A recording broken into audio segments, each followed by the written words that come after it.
Bagong suspect na in-announce ng AFP at saka ng PNP, yung nahuli nila, pinapa-check namin sa database namin ngayon kung estudyante ba o hindi. But as of the moment, parang walang indication ata. This is yet to be verified. Sinabi nito na walang record na nag-aral sa naturang universidad ang suspect na si Jafar Gamo Sultan na kilala din sa tawag na Jaf o Kurot. Kinumpirma ngayon ng pamunuan ng Mindanao State University na hindi estudyante ng nabanggit na universidad ang nahuli ng mga otoridad na suspect sa pambobomba sa loob ng Dimaporo Gymnasium noong December 3. Patatandaan araw ng Biyernes, inilabas ng Armed Forces of the Philippines o AFP ang impormasyon na hawak na ng mga otoridad ang isa sa mga suspect sa pambobomba sa MSU. Sa inilabas na pahayag ng AFP, si alias Kurot ang kasabwat ng isang alias Omar na kinumpirma ng mga testigo na naglagay ng improvised explosive device sa Dimaporo Gymnasium. Sa ngayon ay nakakalat na ang augmentation forces ng PNP at ng AFP sa loob ng MSU upang mapanatili ang seguridad sa lugar, habang nagpapatuloy naman ang investigasyon ng mga otoridad upang matunton ang kinaroroonan ng iba pang suspect sa pambobomba sa MSU.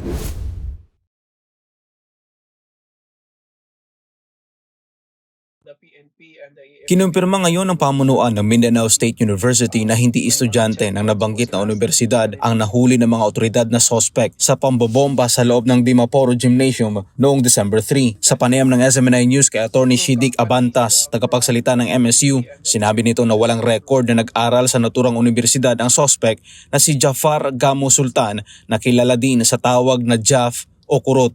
Bagong suspect na in-announce ng AFP at saka ng PNP, yung nahuli nila, pinapa-check namin sa database namin ngayon kung estudyante ba o hindi. But as of the moment, parang walang indication ata.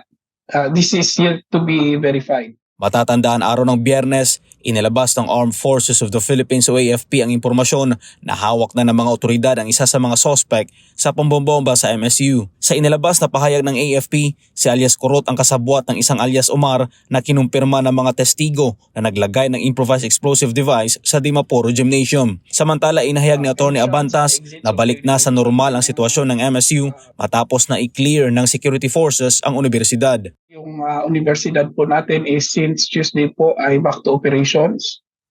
Kami po ay na-clear ng security forces na wala na pong threat sa university. So open po ang aming mga opisina, ang aming mga colleges. Dito po yung mga estudyante natin. Wala pong mga pinalabas na mga restrictions such as lockdown, evacuation, or whatnot. Normal na po ang operasyon sa university natin. Sa ngayon ay nakakalat na ang augmentation forces ng PNP at ng AFP sa loob ng MSU upang mapanatili ang seguridad sa lugar, habang nagpapatuloy naman ang investigasyon ng mga otoridad upang matunton ang kinaroroonan ng iba pang suspect sa pambobomba sa MSU.